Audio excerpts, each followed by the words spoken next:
नमस्कार दोस्तों, स्वागत है आपका मेरे चैनल पे। दोस्तों आज हम बात करेंगे इंडियन एयरफोर्स की, स्पेशली इसके फाइटर एयरक्राफ्ट को लेके और इसकी क्षमता को लेके कि क्या यह टू फ्रंट वार लड़ने के अंदर सक्षम है। क्योंकि हमेशा से हम बात करते हैं कि इसके फाइटर एयरक्राफ्ट की संख्या कम होती जा रही है, तो ऐसे में दोस्तों पास्ट से लेके अभी तक कैसे इसने ग्रो किया है, किस तरह की क्या क्या डील कब की है, इस पर भी विश्लेषण करेंगे और पूरी चीजें हम डिटेल के अंदर देखेंगे। तो चलिए दोस्तों शुरू करते हैं। तो दोस्तों जैसा कि आप जानते हैं कि जैसे ही हमें 5 राफेल फाइटर जेट मिलने जा रहे थे, तो उस समय मीडिया ने इसको जो कवरेज दी है ऐसी पहले कभी भी नहीं हुई। इससे पहले हमने 1990 में सुखोई 30 MKI फाइटर एयरक्राफ्ट भी खरीदे थे और इसके अलावा 1980 के अंदर हमने जगुआर और सोवियत इरा के MiG-29 फाइटर एयरक्राफ्ट भी खरीदे थे, लेकिन तब कभी भी इतनी कवरेज नहीं मिली जितनी अभी मिली है। और पूरी डिटेल के अंदर टेलीविजन पे इसके avionics, stealth, weapon payload, range और मिड एयर रिफ्यूलर और इवन मैन्यूवरेबिलिटी के ऊपर भी बातें की जा रही थी।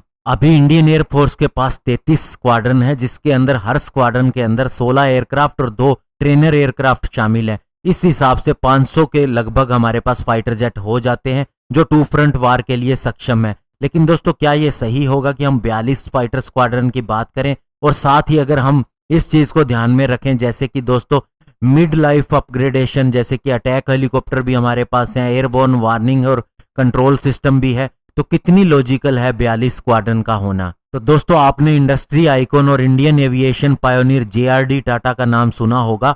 ये 2 स्टार जनरल भी हैं, IAF रैंक के एयर वाइस मार्शल, और इन्होंने 1960 के अंदर एक कमेटी की अध्यक्षता की जिसके अंदर इन्होंने फाइटर एयरक्राफ्ट कितने चाहिए इंडियन एयरफोर्स को, इसकी रिक्वायरमेंट के बारे में रिकमेंडेशन दी थी। और उन्होंने कहा था कि हमें ईस्ट पाकिस्तान, वेस्ट पाकिस्तान और चाइना से लड़ने के लिए 42 फाइटर स्क्वाड्रन की जरूरत है। और ये उस समय की बात है जब हम वर्ल्ड वार 2 के समय के US द्वारा बनाए गए लिबरेटर बॉम्बर को उड़ा रहे थे और MiG-21 उस समय हमें ज्वाइन करने वाले थे। और अभी भी दोस्तों हमारे पास MiG-21 की 3 स्क्वाड्रन है जो कि बाइसन लेवल के हैं, बाकी सारे रिटायर हो चुके हैं और ये अभी भी अगले 2-3 सालों तक या कुछ सालों तक अपनी सर्विस देंगे। इसके अलावा हमारे पास Jaguar, Mirage 2000, MiG-29, Sukhoi 30 MKI भी है और 2018 से हमने तेजस को भी ऑपरेट करना शुरू किया है और 2004 से हमारे पास ब्रिटिश हॉक जेट भी हैं। और दोस्तों MiG-21, bison, Jaguar, Mirage 2000, MiG-29 इन सभी ने ही मिड लाइफ अपग्रेडेशन किया है,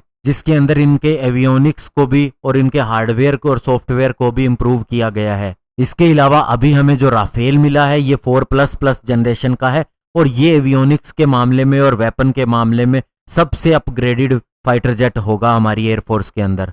और MiG-21 को छोड़ के बाकी सभी के अंदर मिड एयर रिफ्यूलिंग की कैपेबिलिटी भी शामिल है। और हमने 2003 के अंदर Russian evolution 78 mid air refueller tanker को अपनी एयरफोर्स में शामिल किया, जिससे हमारी कॉम्बैट कैपेबिलिटी और बढ़ गई। और हमने 12 स्क्वाड्रन सुखोई 30 MKI की भी शामिल की, जिससे MiG-21 बाइसन को रिप्लेस किया गया और इससे हमारी पावर और ज्यादा बढ़ गई क्योंकि ये कहीं ज्यादा पावरफुल है MiG-21 से। और इसके अलावा अगर हम 12 सुखोई 30 MKI की बात करें तो ये 24 MiG-21 बाइसन के इक्विवेलेंट है। और 2009 के अंदर इंडियन एयरफोर्स को अवाक सिस्टम मिला। ये वो एयरक्राफ्ट होते हैं जो हवा के अंदर अपने रडार, सेंसर और कंप्यूटर की सहायता से जानकारी देते रहते हैं कि एनिमी के एयरक्राफ्ट कहां तक आ गए हैं और क्या उनकी पोजीशन है। तो इससे भी हमारी एयरफोर्स की ताकत और ज्यादा बढ़ गई। और अभी जब हमें S-400 सिस्टम मिल जाएगा अगले साल या उससे अगले साल, तो उससे एयरफोर्स की कैपेबिलिटी और भी ज्यादा बढ़ जाएगी क्योंकि इससे भी डायरेक्टली लिंक स्थापित होगा हमारे एयरक्राफ्ट का।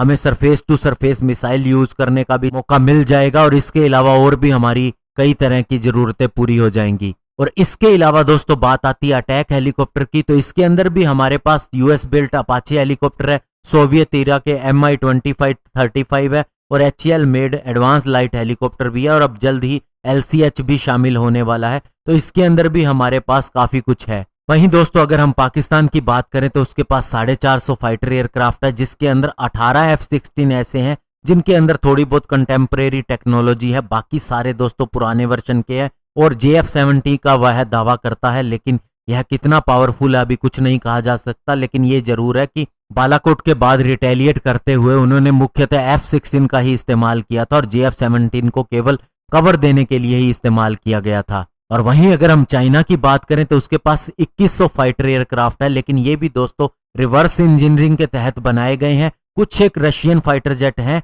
लेकिन वे ज्यादा संख्या के अंदर नहीं है, बाकी सारी कॉपीज हैं। और इसके अलावा चाइना का बॉर्डर बहुत बड़ा है, उसे अपने ईस्टर्न सेक्टर के अंदर भी बहुत ज्यादा अपनी एयरफोर्स को डिप्लॉय करना पड़ रहा है। स्पेशली अमेरिका वहां पर आया हुआ है अपने एयरक्राफ्ट कैरियर को लेके, तो इसलिए उसके लिए पॉसिबल नहीं कि वह अपनी सारी स्ट्रेंथ इंडियन बॉर्डर के ऊपर लगा दे, तो इसलिए चाइना का भी काफी कुछ न्यूट्रलाइज हो जाता है। तो दोस्तों कहने का मतलब ये है कि जो हम न्यूमेरिकल वैल्यू की बात करते हैं कि हमारे पास 42 स्क्वाड्रन होनी चाहिए, अभी 33 है, कैसे सरवाइव करेंगे, दोस्तों ये इतना इंपॉर्टेंट नहीं है। जबकि सबसे ज्यादा इंपॉर्टेंस की बात यह है कि किसी भी एयरफोर्स के लिए कि उसके अंदर ट्रांसफॉर्मेशन कितना हुआ है, एडवांस्ड एरोनॉटिक टेक्नोलॉजी कितनी है, मिड लाइफ अपग्रेडेशन के कितने साधन है, अवाक सिस्टम कितने हैं, ये चीजें किस तरह से आपस में समन्वय करती हैं, ये चीजें मैटर करती हैं।